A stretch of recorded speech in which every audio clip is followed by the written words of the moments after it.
I went to high school in like the stereotypical suburbs. And so you just kind of ingest whatever your fucking history teachers and your parents and all that shit do. And that was mildly conservative talk radio into weird libertarianism. Right. And then college was the freaking, I was starting college during Obama's run, like during the primaries. Mm-hmm.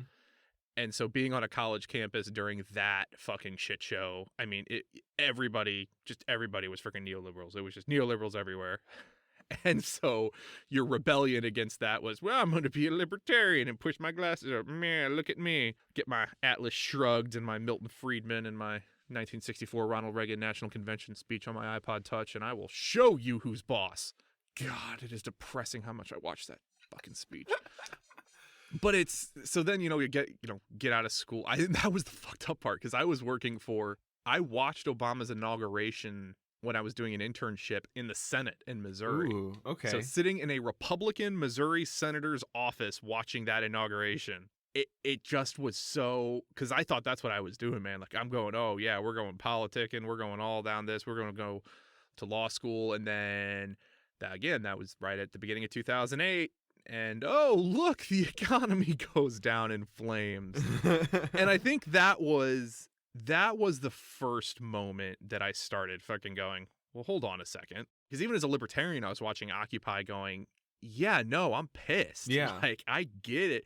Like, I get why, free market, yeah, let it rain, but we're not even doing that. So I was mad for all the wrong reasons, but even then I was like, well, yeah, but fucking someone needs to go, like, there should be consequences for fucking something up this bad. And then to watch them just blow that whole, and I'm not saying Occupy, I'm saying the government blow that whole, no one gets prosecuted, no one gets touched. You start going, what the fuck's going on here? So then graduate, and a year or two out of school, I fucking took the shittiest sales job I could fucking get just to survive, which is always a super nurturing environment for leftism. I got to work at Sun and Ski Sports selling bicycles. AT&T selling iPhones. Okay. The default thing that says, look, you have one of these, you can't be a socialist. Psychic Dolphin Garage.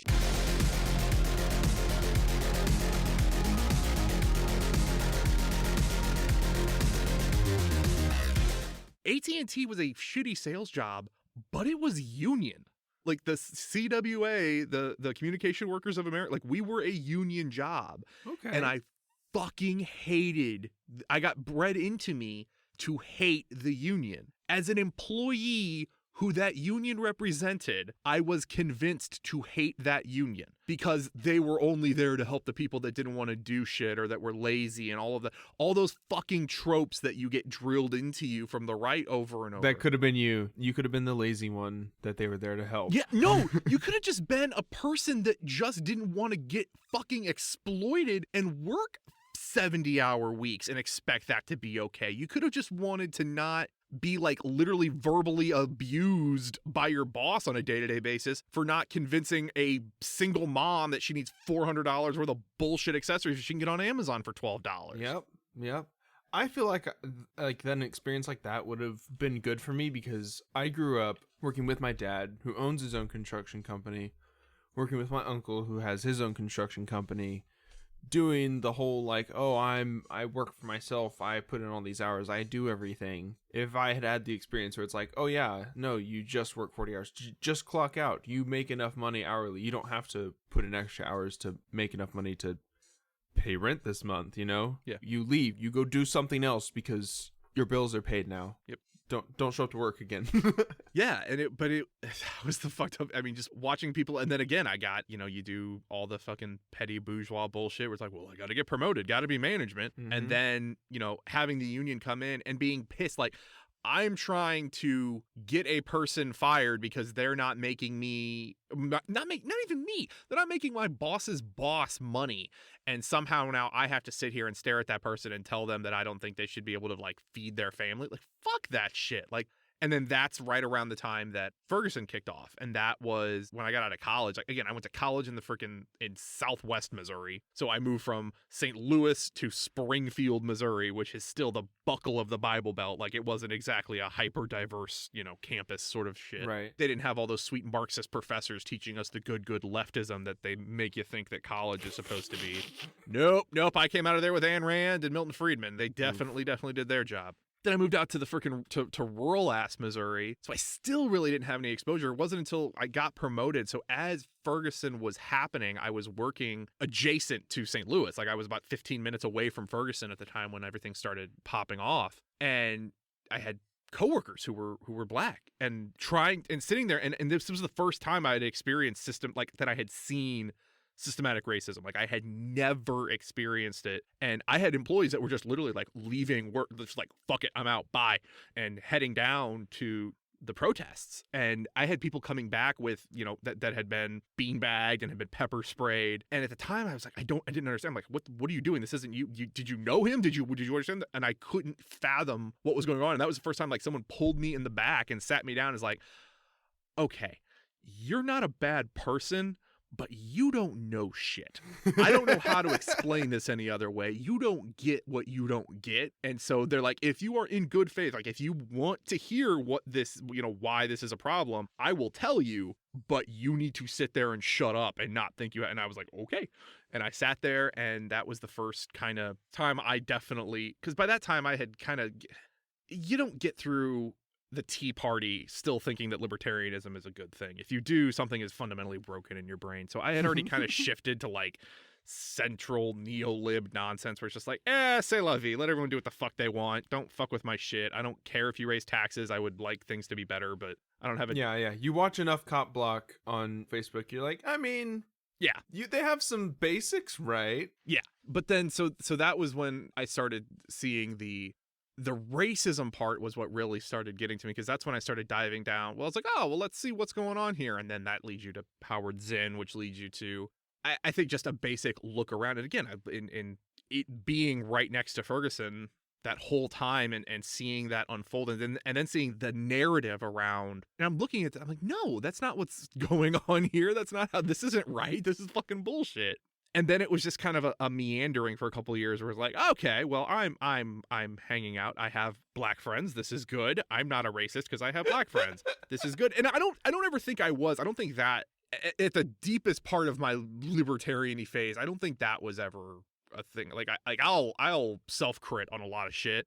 I was definitely, I didn't acknowledge white privilege, and I think kind of innately that probably leads to some level of racism, but that was never a factor in my libertarianism. I didn't have any of that freaking white supremacist nonsense bullshit. But you just, at a certain level, it's like, all right, but I don't want to go any further than this. Like, I was like, all right, we're here. And that was when the primaries kicked up for 2016. And I'm like, okay, I'm telling my brother, who's 10 years younger than me, why Bernie is completely unelectable and this is silly, and stop thinking about this, which is hilarious now, because now I'm over here getting ready to, like, I'm out here like sharpening a guillotine, and he's like, well, we need some moderation. And I'm like, nah, man, get on the train, let's go. We're past that, we skipped it. I know what I said, don't do what I said. Yeah, that's what I say. You remember when I was talking? Yeah, fuck, ignore all that shit, man. We've got some Lenin to read. And that was the election. And again, the whole time I was like every other fucking idiot I was like, no, Hillary Clinton's gonna win, and it's gonna be fine, because it was fine under Obama. Nothing's really wrong. Everything's whatever. We're just kind of living this weird, punch a clock, stay alive. And then right after, so the election happened, and that I was immediately like, that didn't jive. Under no system of understanding could I process that election. Like, I didn't, libertarian, neoliberal, whatever. I was like, no, no, this don't make no sense. I don't understand that. SNL told me he was stupid. This don't make no sense. And so I started kind of looking around, and then I got laid off from AT&T. AT&T merged with DirecTV, and then they merged with Time Warner. And then they laid off about like 30% of their freaking workforce because they were merging all those companies together. And that was the first time, like, because again, at that point, my son had been born. I'd been married for a couple of years. Like, I was literally staring down the barrel of, I'm like, I don't know how I'm going to survive. Oof. Like, I have to get another job. I don't know what to do. I have no practical skills. I have a fucking philosophy degree. Yeah. Because when I went to school, they didn't tell you go STEM. They said get whatever fucking degree you want. There's jobs growing out on jobbies. Just put yourself in a job cannon and shoot yourself off and get them. So I have a worthless degree. The only job I have is bullshit level sales. I'm like, what the fuck am I gonna do? And that was when I was like, that combined with the election, I was like, you just start seeing things that don't make sense anymore. Mhm. And I was lucky enough to have, we worked together at AT&T. David, my co-host, he had been on Twitter. I mean, he had been So David introduced me to Joe Rogan. Thank God I skipped. I never got into Rogan. Thank Jesus. I liked Rogan's stand-up when it was like him and Stanhope back in the day, but that was, again, hardcore libertarian because that was their bullshit. I didn't figure out he did a podcast or did all of his talk show stuff until like I got far enough left to go, oh, he's saying bad things. Yeah, to realize he was a fucking idiot. I don't even know if he's an idiot. He's not. He's just a slate. stoner. He's just a stoned blank, like tabula rosa every minute of every day. It's like Memento with that man. Like whatever you tell him, he's just like, yeah. That's what happens when you do DMT, dude. But yeah, I mean, David was on Twitter, and David, when we worked together, I remember David being to the right of me. Like I had hit my neoliberal, don't give a shit, I'm not involved in politics, whatever phase. And he was to the right of me. And then all of a sudden I was following him I was hate following him on Twitter for a long time because and then he's just tweeting shit like Stalin did nothing wrong and the DPRK is really good. And the whole time in my head, I'm like, you're a fucking idiot. What are you talking about? Like, of course they're not. Like, obvious facts and logic say you're wrong, sir. But I never really engaged. And then, like, once or twice, like, there would just be a link and I'd be like, huh, look at that. Oh, fuck. That's not cool. Like, oh, shit. Oh, damn. And so eventually I just had to, like, bite the bullet. And I was like, I either Twittered him or because we played fantasy football together. So in the same group chat, I just kind of, like, pulled aside eventually one day and was like, hey, you understand this whole left thing?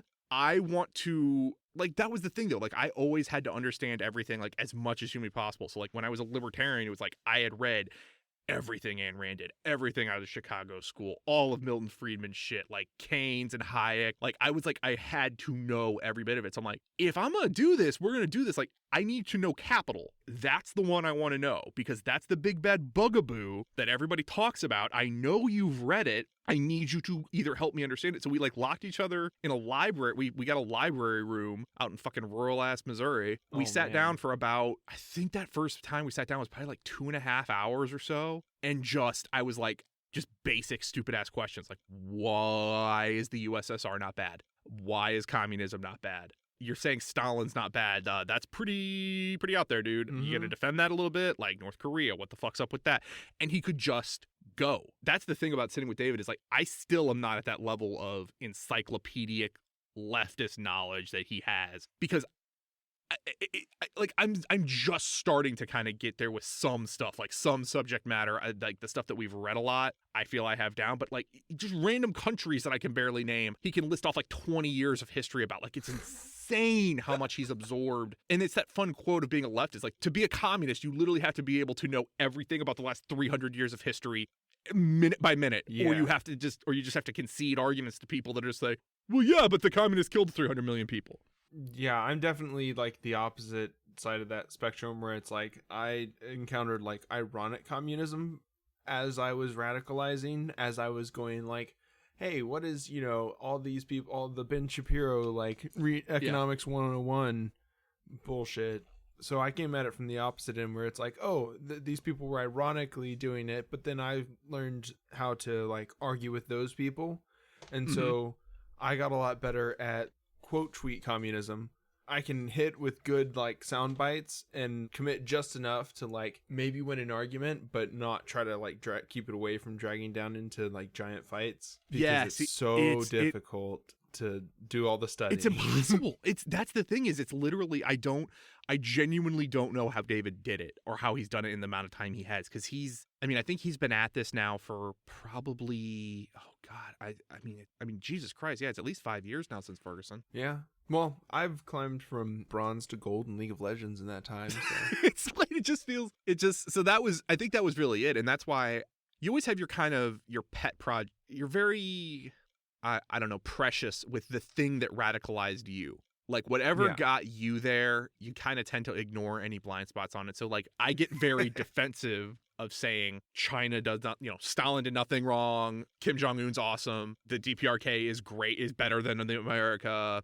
China is awesome. No nuance, no nothing. Just hard defend that line and keep doing it long enough that it makes somebody go, what the fuck, and have to start digging a hole. Because eventually you will, it's so fucking easy. Like COINTELPRO. Like that's real. It exists. It's not a conspiracy theory. It's just, it's out there and documented. Like they absolutely, the Chicago police and the FBI murdered Fred Hampton.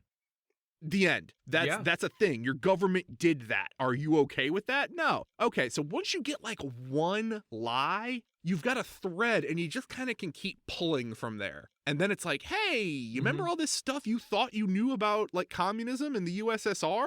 Yeah, it turns out a lot of that was bullshit. And it was like obvious propaganda, and here's where it was. And that was, I think, the point of no return, because that's when we started the podcast. That was the genesis of, I was like, all right, we're going to read this book. I have to read this book. I need you to read it with me, because otherwise I will stop, because I can't commit to anything. I'm the most flaky person on the face of the fucking planet, and David is my anchor that keeps me from going off the deep end. And so we're like, okay, so let's get together. We'll read it every week. And you know what? Just as a what the fuck, because I was doing other podcasts at the time, he's like, we have the equipment. Let's just record it. And then if we want to release it, we will. And we recorded for like 6 months before we released anything. Wow. And then we ended up losing all of it. We had finished the book. So Capital was 32 chapters. We had finished the book, finished recording. We're moving on to State and Revolution. And then we lost chapters 15 and 32.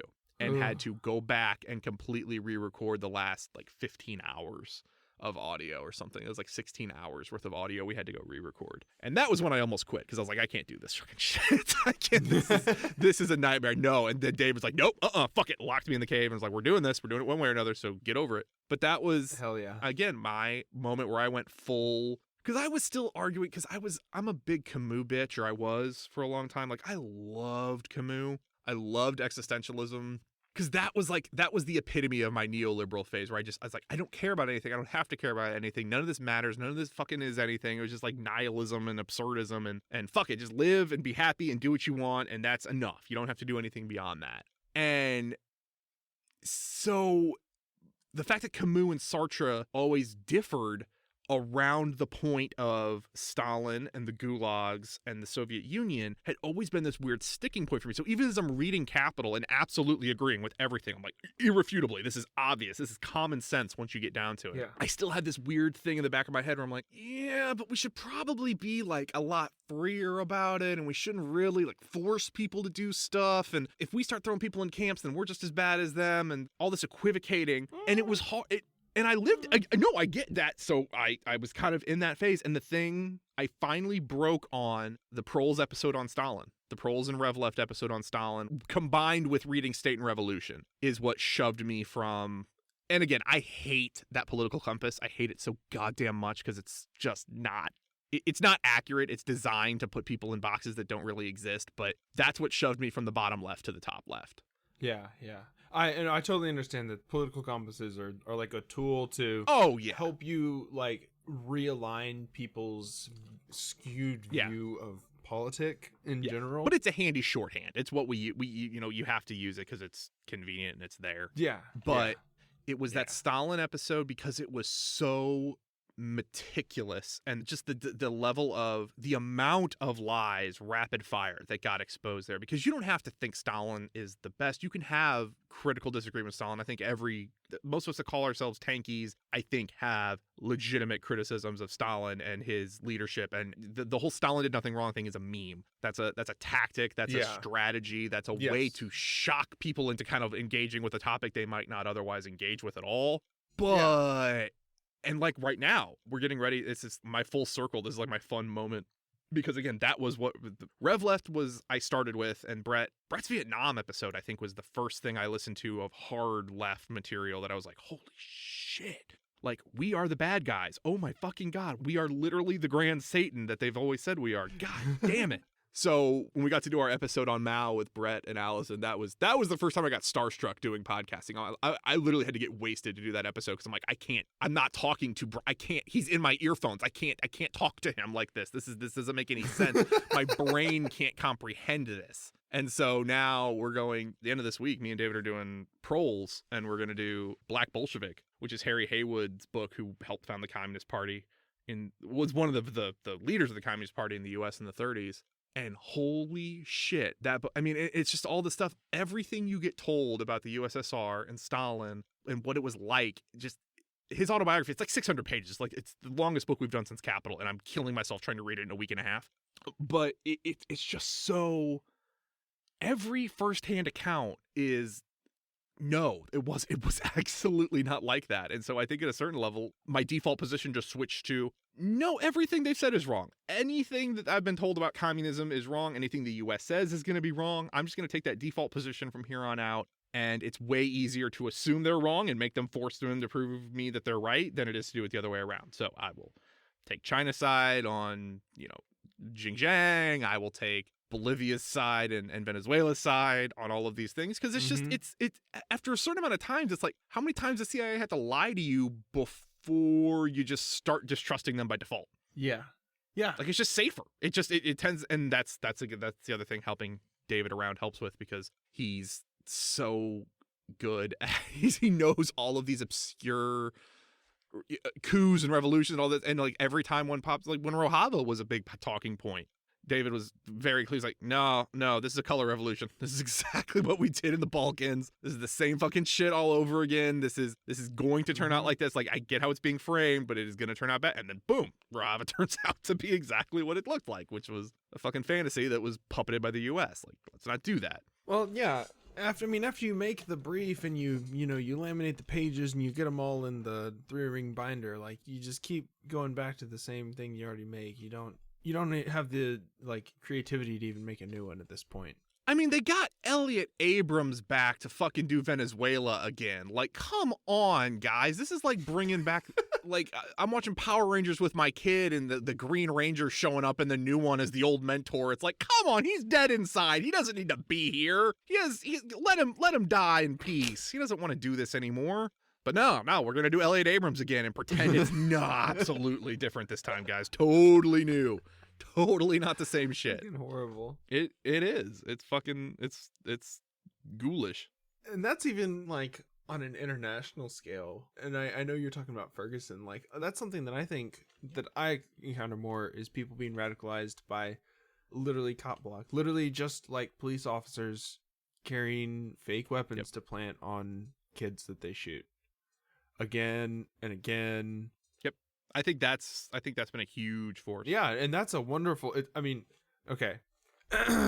It's wonderful that we are able to document atrocities committed by police officers.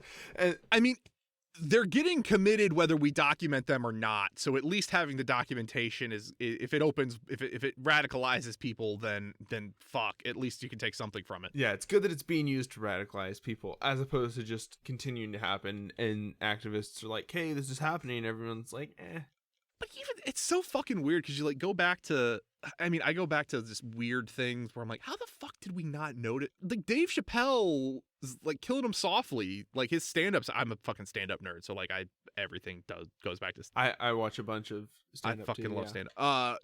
But, like, he has jokes, again, early 2000s, of cops sprinkling crack on guys to frame them for murder. Like, this was known. This wasn't a secret. This wasn't something. It was absolutely a thing, and it was just accepted. And white people were just like, "No, we're okay. It doesn't affect us. This isn't.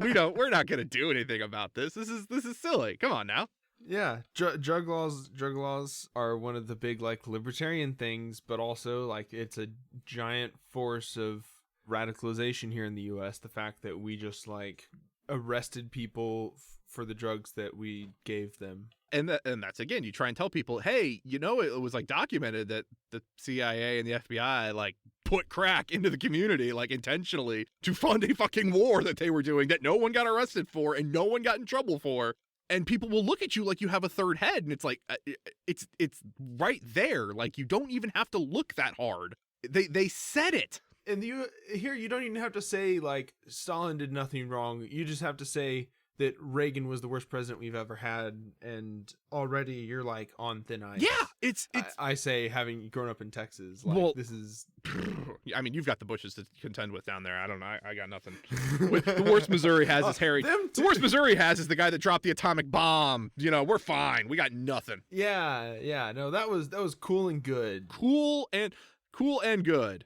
The Harry S. Truman policy. Yeah, the Bushes are. I'm not even ready to get into that. Like, I'm still fighting through Ronald Reagan stuff. Bush, like, watching Ellen. Oh my God. You know, what was that tweet? Like, oh, hey, if you thought that Ellen rehabilitating Bush was good, wait until she rehabilitates Trump. Oh my God, it's gonna happen. It's just they become kind and cuddly. It's so fun because this happens. I think they talk about it in. Lenin talks about it. I think it's in State and Rev.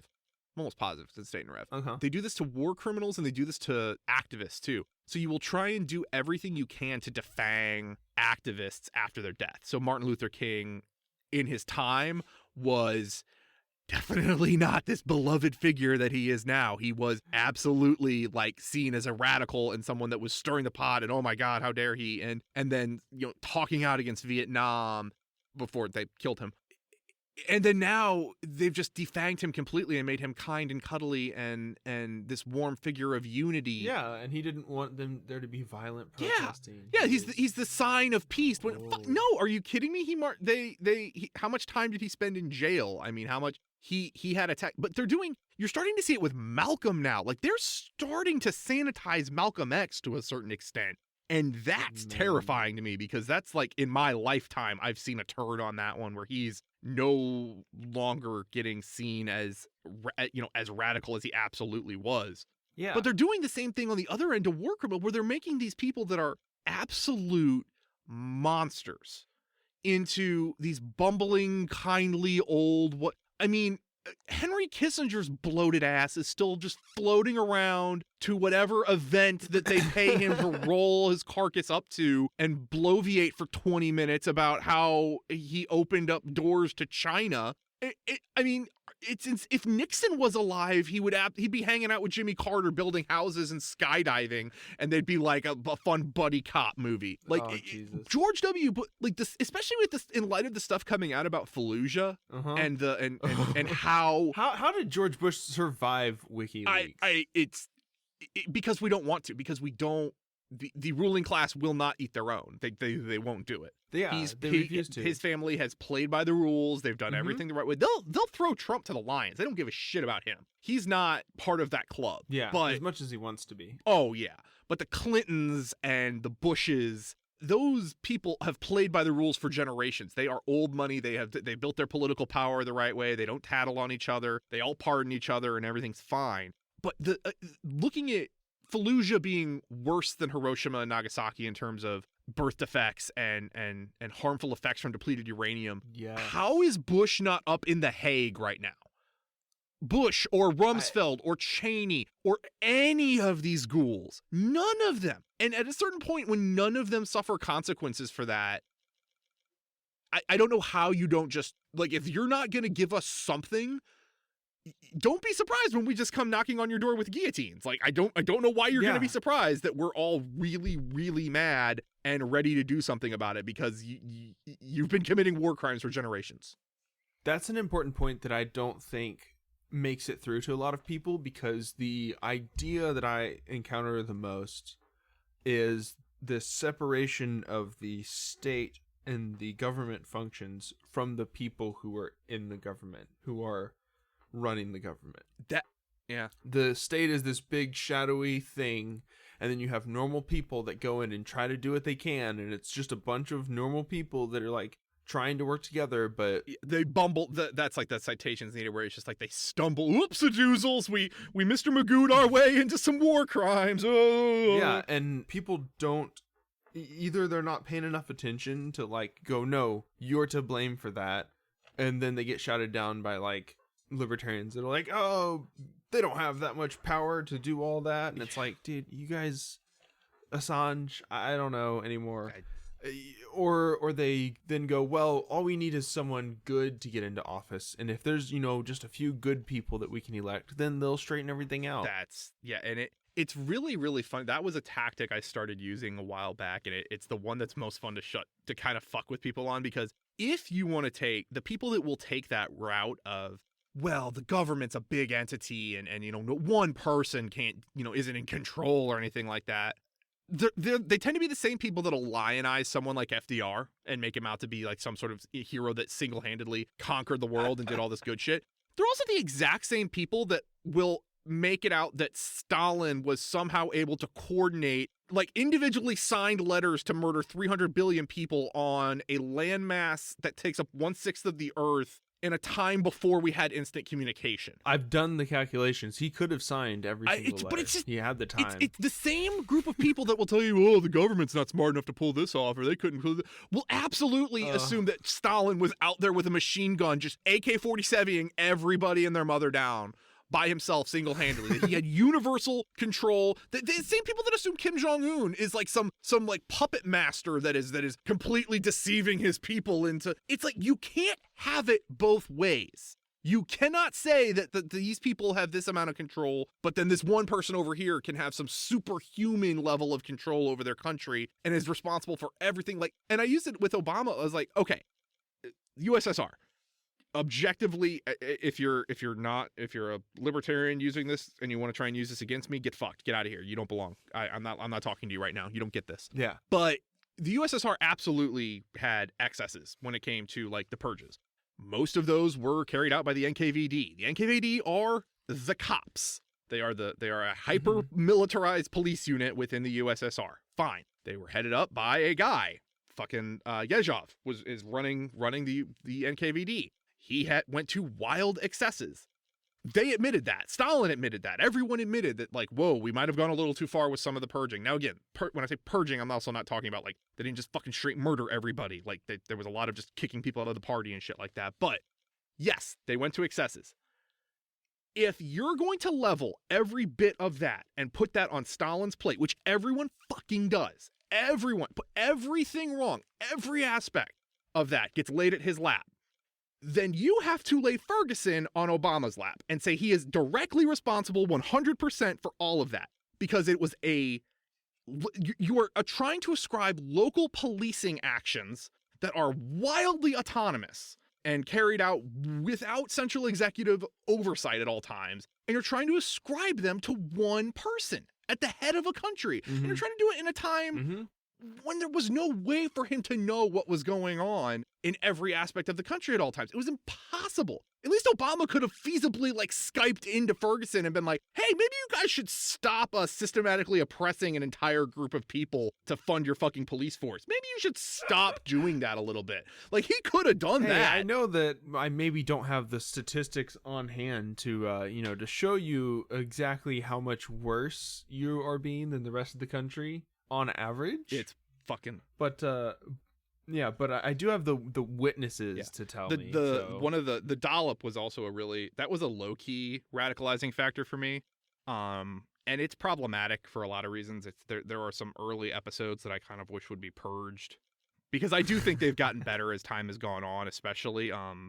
But their original episode on Andrew Jackson is very cringy, and their original I've listened to like 2 of the dollop episodes because they were really like must listens, but my podcast diet. Yeah, you're too. Yeah, no, it's impossible. The ones I would say everybody should listen to, no matter what, like no matter what your tendency, what you think, what you want to do. Their episode on Ferguson was real early, and it was kind of before.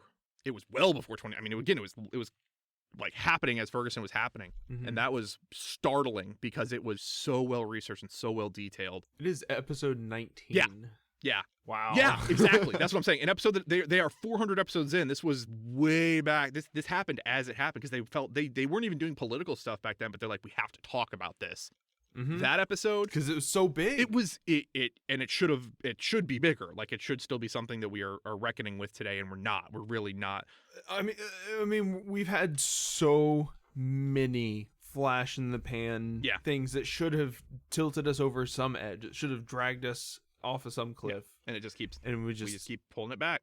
Occupy. I mean, Occupy is the greatest example. Occupy is the thing that I think always points me to why I can't be anarchist, because see a lot of the older, I'm kind of in between generations. I'm 26, so I'm like I grew up like a little bit closer to the kids who are like 2022 right now, but I kind of was more in the era of the people who were near 30, and Occupy was massive for y'all. Yep. Occupy was not big for me. Yep. And that also, I was sheltered, but that's no, but it makes perfect sense too. It's just, if you're not, that's not impacting you until you hit a certain, again, unless you're in the work. I mean, there's just so many factors that had to, in the workforce, you're trying to survive. Yeah, you're living that day-to-day grind, and you see it. Yeah. And I talked to, like I said, I've talked to Rob about this, I think during the episode I did with them when we did the books episode. Like, that was the big appeal. Like, State and Rev to me is just the perfect, like, Occupy is the reason that State and Rev is so relevant. Like, look, you need a group of people, you need someone organizing, because if you don't, you're going to have the moments that should lead to a revolution. You're going to have the same catalyst events that pop up that should throw you over the edge. But if you're not organized and you're not doing something, they're going to turn into Occupy, which is a mass of people that show up angry, wanting to enact change, wanting to do something, and having no direction, no leadership, and no ability to take that movement and do something with it. And then it fizzles. And then Capital regroups, finds, ooh, we really poked them there. Okay, let's not do that again exactly that way. Let's tweak this a little bit. And then Capital just morphs every single time, and it becomes harder and harder to pin down. So the more of those moments that you let pass by without really taking hold or forcibly changing something, the harder and harder it's going to get to eventually overthrow it. It just keeps building on itself. And that's the danger. You know, I hate to continually quote Ben Shapiro on this podcast all the time. But I mean, I hate Ben Shapiro. It's basic biology. If you don't take all of your medicine and you don't get rid of the infection, the medicine's gonna stop working. Yep. They're not going to believe that because that's the last time they saw it. They saw us mobile, and again, then Ferguson, again, Movement for Black Lives, absolutely terrified them. Mm-hmm. You know it terrified them because they started assassinating all the members of Black Lives Matter in Missouri. Yeah. You know it terrified them because they haven't stopped talking about it, and they haven't stopped talking about how bad protesting is. Those protests were so effective that they stopped white people from protesting. Yeah. So, no, then we got the pussy hat people. We got the pussy hat protest. Those were good. Those were good, sensible protests who just wanted to hang out with cops and walk around and yell at the orange man. So those were okay. Yeah, because they don't threaten anything. Yeah, but then what we got out of those was then, well, I guess it's okay for Patriot Prayer to also have these marches. It's just wild. And that just turned into like the actual KKK marching through the streets of American cities. Yeah, and then we get to Charlottesville, where an actual white supremacist just mowed a woman down and murdered her with his car, and we did what? Everybody was like, wow, she shouldn't have been out there hanging out with communists. It's like, just, what? I mean, we're literally having arguments about whether it's okay to punch Nazis in the face. Like, I get it, America. You never really disliked Nazis, but come on, at least pretend.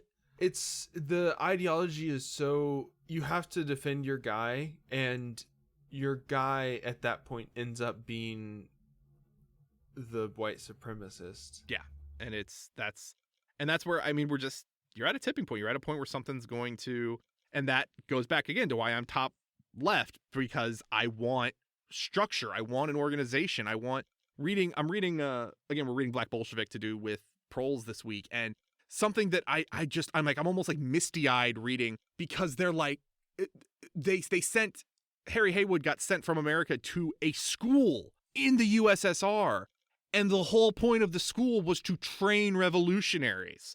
It was literally like your entire education was, here's how we did our revolution. Here's dialectical materialism and how that affects your country. Hey, let's talk about ways that you could affect communist revolution in your country. And then you had like advanced levels of that school that you could go to. And they literally, like every leader of every communist party in the 30s came out of this school. They literally had set it up and were teaching people to be, and they were paying for it. They had stipends. They could go to school. There was no tuition. There was no nothing. They were sending them to the fucking Caucasus for summer vacations, like paid for by the state because they recognize the importance of having professional trained revolutionaries, because when you work 60 hours a week in fucking capitalism, you don't really have the time or the energy or just the ability to want to then go another 40 hours organizing and rallying people and getting the logistics ready of where are the points that we could really cause disruption at that kind of thing. They intentionally are breaking it. And so when you read about these literal schools for training revolutionaries,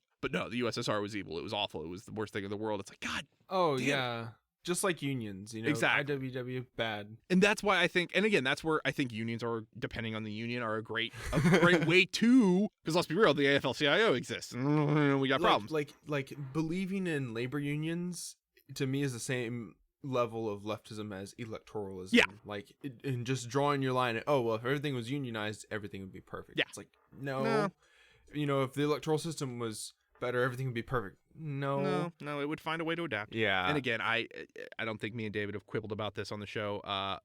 Electoralism is not a route that we endorse. Like, we tend to think it's kind of bullshit. But that being said, and if I could get Bernie Sanders on the ballot, I would absolutely take that from a harm reduction standpoint, even if I don't 100% think he is the answer to what ails us. I mean, any other Democrat, fuck it. You're not getting my lukewarm support so that you can get a better Trump in 4 years. Like, we're not playing that game. But we've critiqued Bernie a lot.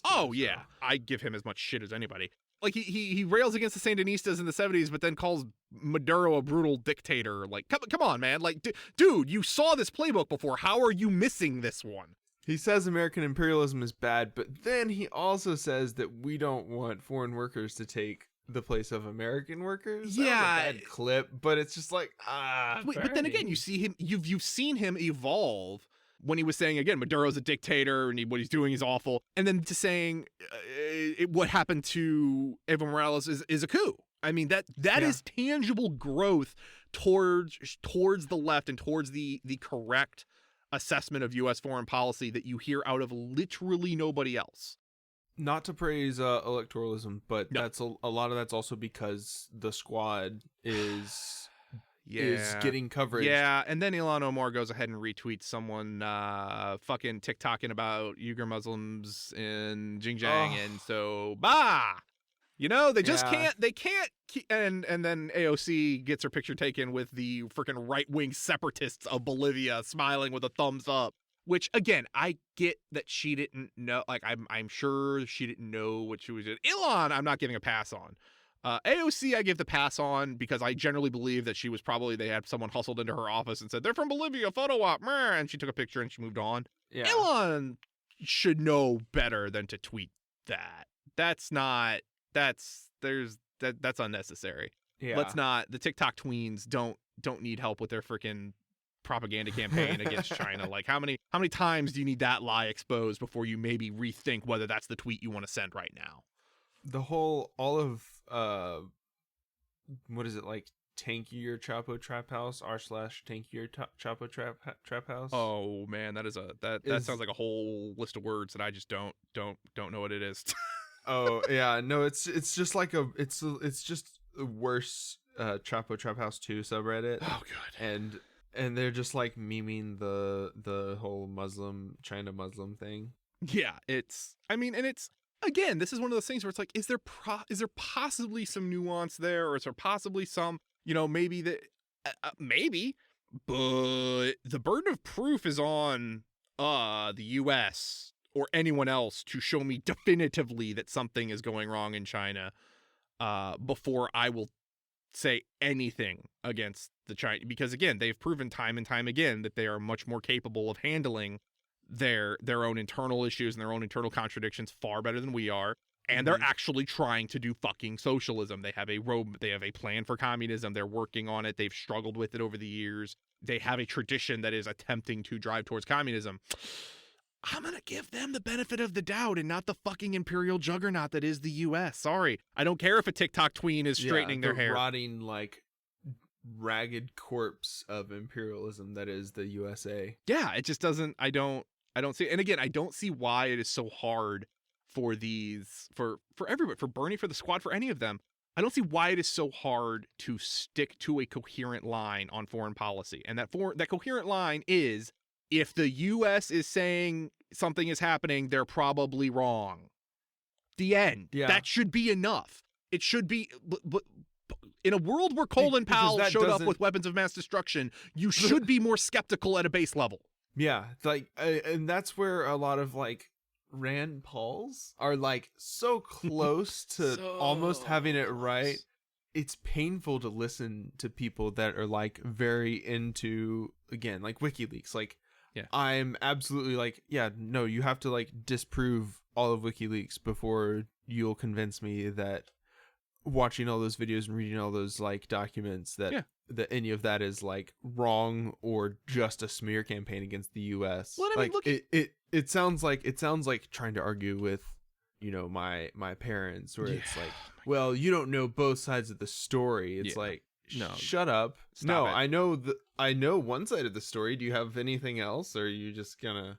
Well, and that's the fun part about when I argue with libertarians now is it feels like I get the fun leg up where it's like, hey, so I've read everything that you're citing to me, all of your fun like Bible doctrine that you have, your Ayn Rands and your Rand Pauls and your Ron Pauls and your Milton Friedmans Yep. and your Keynes and your Yep. Hayek, all of that. I read all of that. I was in that camp. I played ball with you. I've also read my side. Have you read my side? I don't think you have. I'm going to bet you money you haven't sat down and read Capital, or I'm going to bet that most libertarians haven't read Capital and State and Rev and I wish I had Bo here to do the Zizek impression, so that we could do the Zizek Jordan Peterson like thing all over again, because that's just what every argument is with libertarian. Yeah. now.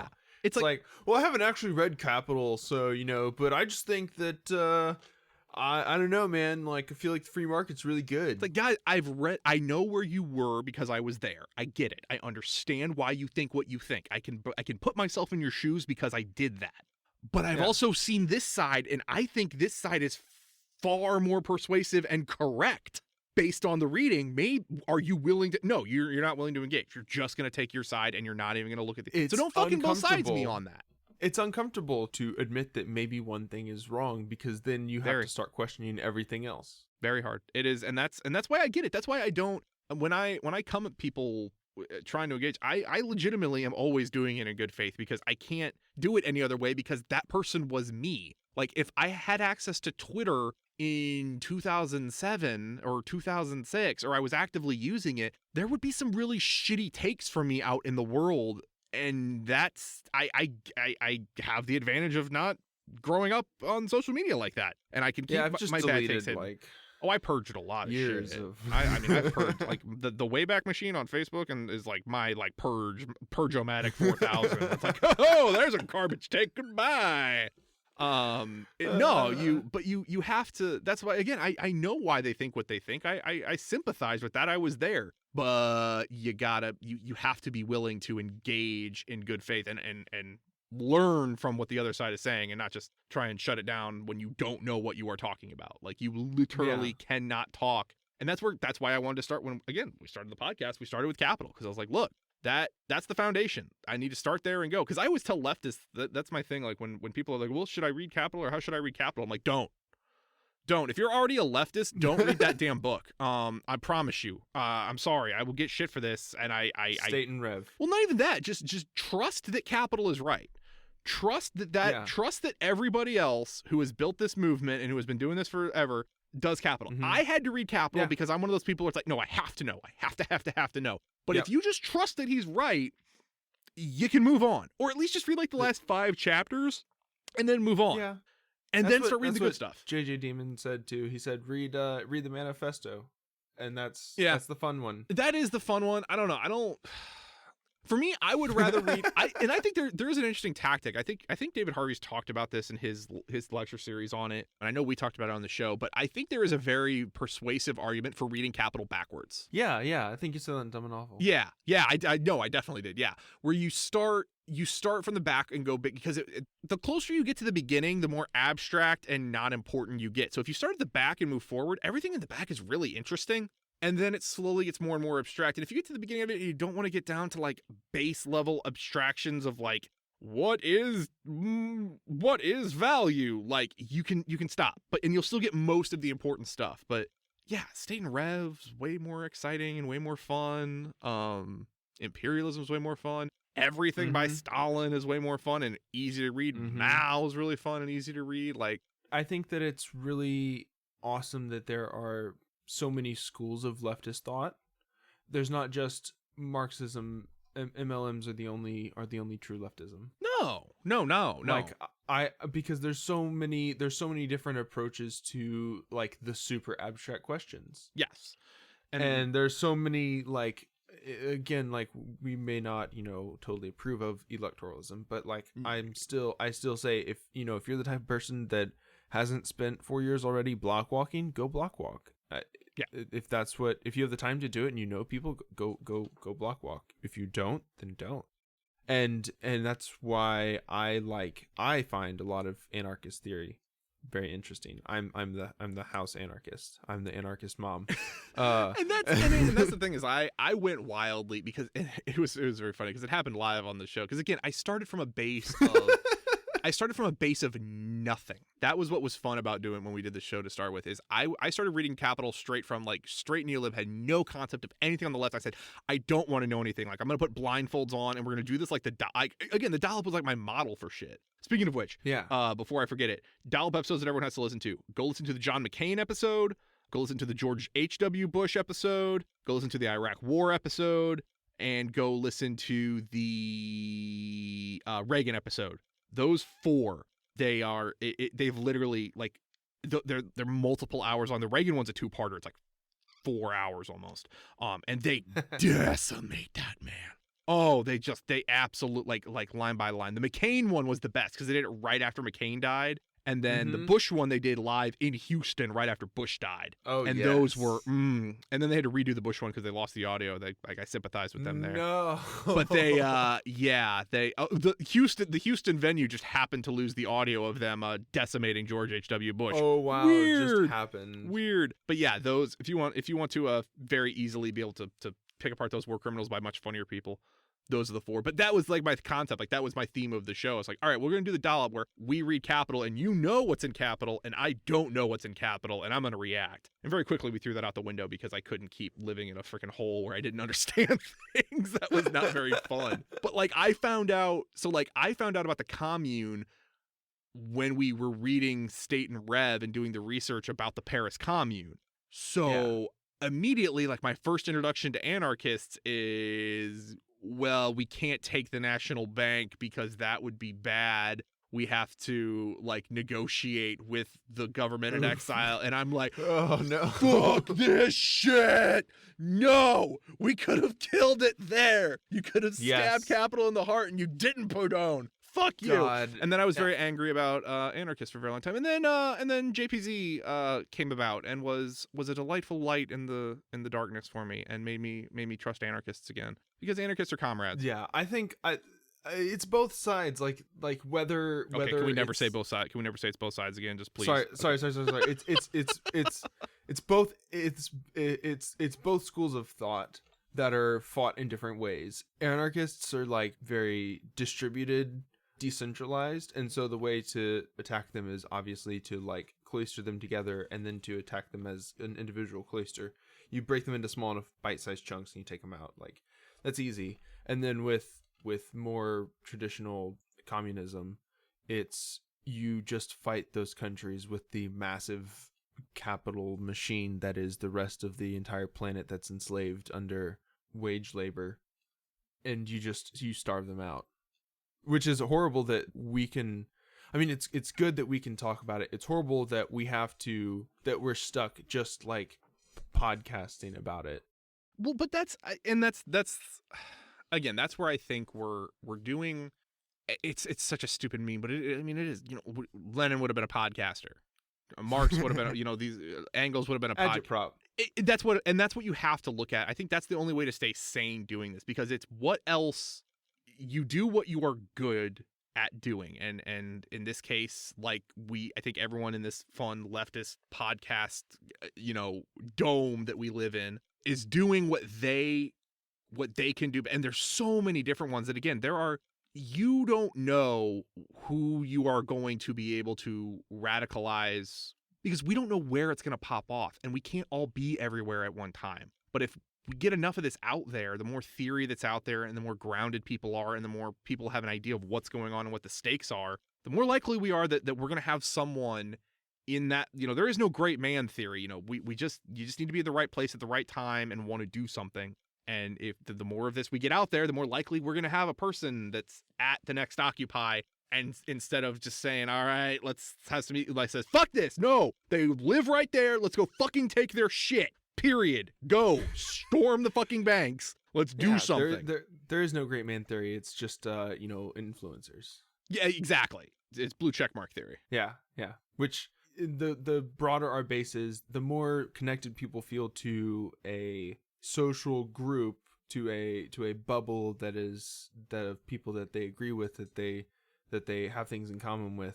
The stronger we make that, the larger we make that, the better chance we'll have of inspiring people that we don't know, that we may never know, to accomplish things that we cannot.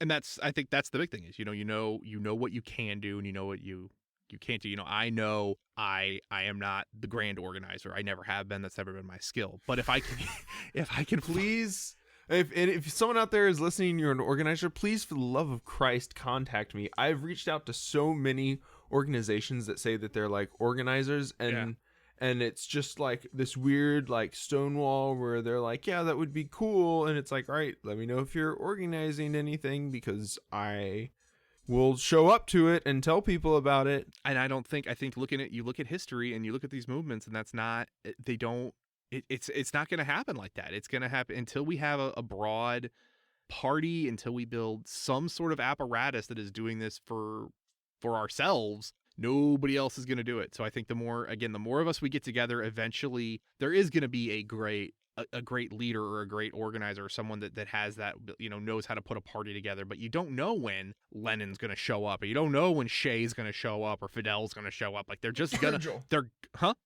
Virgil. Sorry. No, don't shoot. No, nope. Nope. Hard pass. I gotta do I have to do the Chapo. Hard pass for the MarxMadness delegation. No, but again, that's a valid route to if that's the route that gets people radicalized. Fuck yeah. I mean, whatever freaking gets people to this side. That's why I fucking love Dumb and Awful for that reason, because I think Dumb and Awful is better Chapo Trap House. I think it is much better politically, and Guy actually does mutual aid and does things to help people, and wants their people wants their listenership to do good and get better, and they're all growing together. That Discord is such a cool place to live and hang out in, essentially. Mm-hmm. And that drives people towards, but they do it in an engaging way. I can't be that funny. I don't have that ability. I can just read books good and yell them into a microphone. Like, I read good. I can read book. Me read book. That's basically what it's turned into. Like, we're having to read this one for the Proles thing, and it's like, I'm not used to having to read a fucking book before I do something. I'm used to just sitting down and being like, all right, pull up a PDF, let's start reading. Like, that's really like, I cracked a code on podcasts, man. You don't need content when somebody already wrote it for you and you just have to read it. That's why I won't fucking do Patreon, because I'm like, that's just cheating at that point. I'm not doing anything. I'm not gonna like Bogart Lenin's fucking estate. Like, that seems rude. Ooh. It's the Anarchist library, but in audio format. I mean, I pull a lot of our shit from the Anarchist library, and again, that's the fun thing for me, is like, anarchists are usually so, like, I've been to so many fucking cool, when I was in Seattle, I went to so many cool little anarchist bookstores, and it's like, that's like, yeah, you're not carrying any of the books I want, but man, you're fucking doing shit, and that's cool. I print out like 100-page books from the Anarchist library on my work printer. So that's all we have professional binding and shit like that at work. Like, I fucking will we just stamp plamp, and it's very fun. It's very fun to it's a very covert way to get it read at work, is to be reading it in a corporate bound fun spiral cover. It looks like you're reading reports and stuff like that, and really it's Stain Revolution. Surprise. It's like hiding your comic book in a textbook back in the in the 50s. Only I'm doing it at work and doing it for Agitprop. It's so much better. It's so good. I didn't mean to interrupt what you were saying before, but I have no but yeah, fucking having idea what I was the saying anarchists I mean, talking about anarchists like having like weird little like bits of trying to replace the systems that already exist. That's what drew me to anarchism, was especially getting into like crypto anarchism. Is it's like the goal is to make things that just replace what's already existing because it's better. It's just a matter of like free open source software can replace everything in your day-to-day life. Yeah. You just have to convince people to put in a little bit of work to adopt it. And guess what? We live in America. Everyone is a sated fucking pig that pretty well.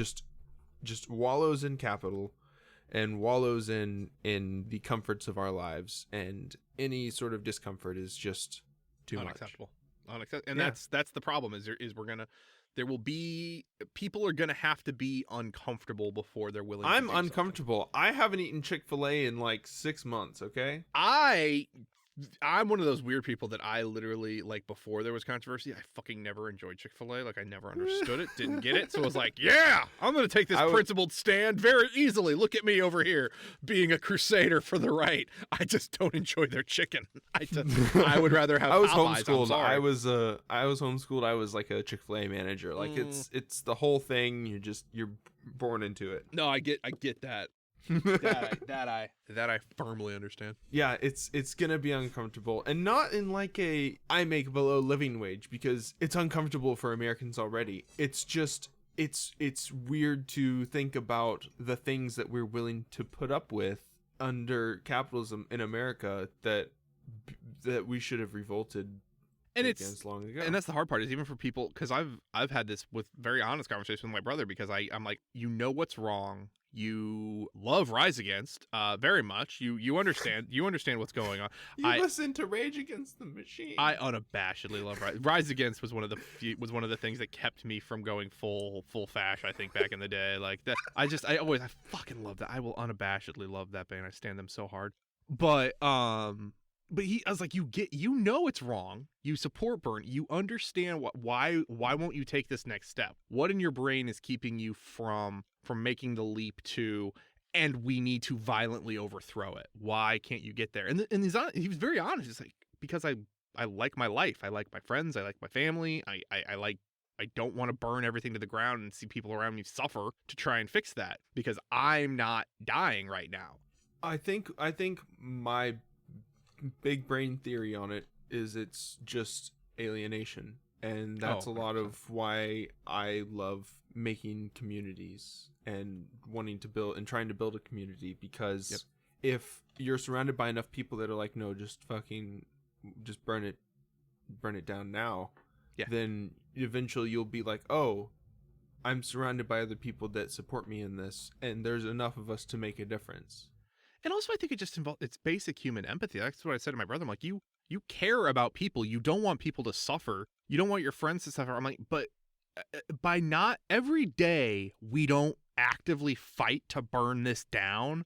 You are saying, I am okay with people in the global south dying so that I can maintain this tenuous little lifestyle that I have. And I'm just going to be okay with that. You have to, if you can't reckon yourself to that, then you're unhelpable. I can't get to you. But at the end of the day, if you're not wholeheartedly, with everything you do, trying your best every day to fucking cause this to collapse and to fucking and to build up something new that can replace it and solve these crises that capitalism's thrust upon us, then you are complicit.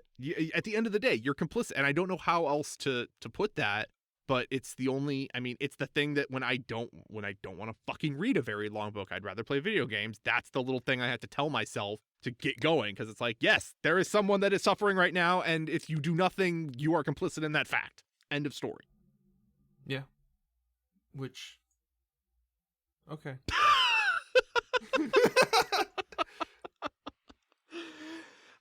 Now, that being said, I'm gonna go play Final Fantasy later. Like, I'm gonna do, like, there's a balance. You have to have some sort of balance to your life. But I get it. But that's to anyone that's not actively committed, but is a good person.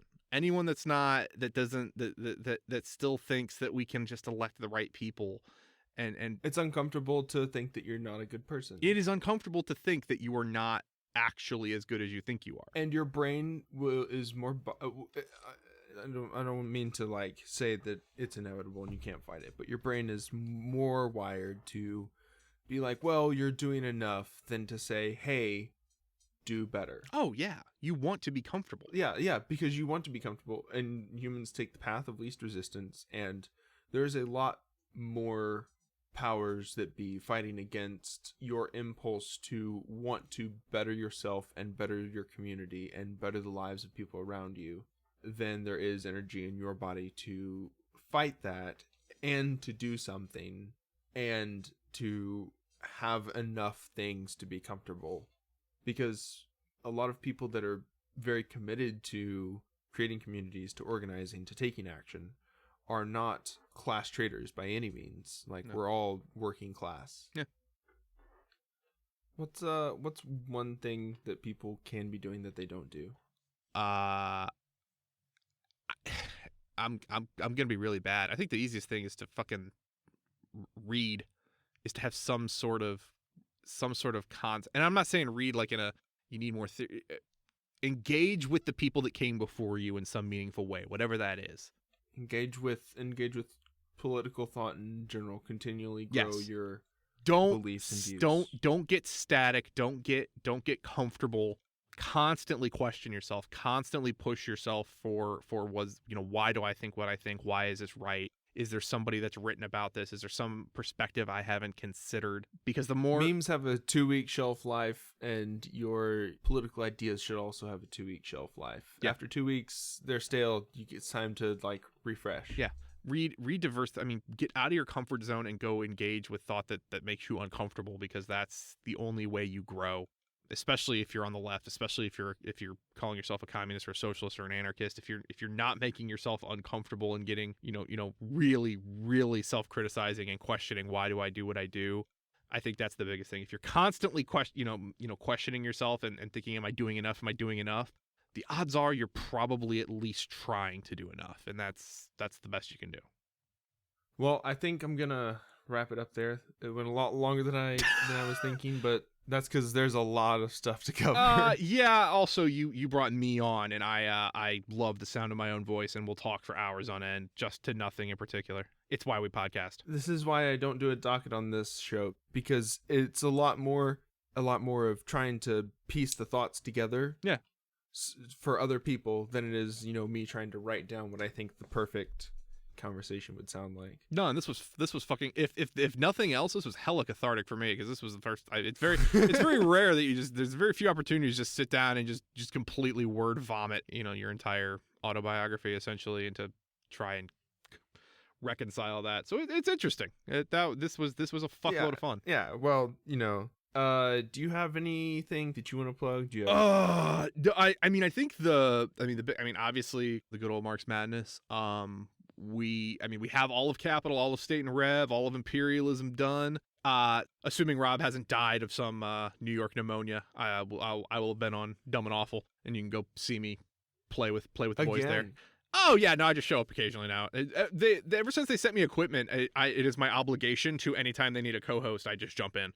So that's my my bargain for having equipment now, is that I just am an on-call co-host. Yeah, they're just like, yeah, so this really cool idea, just go off about that. And you're like, yeah, cool.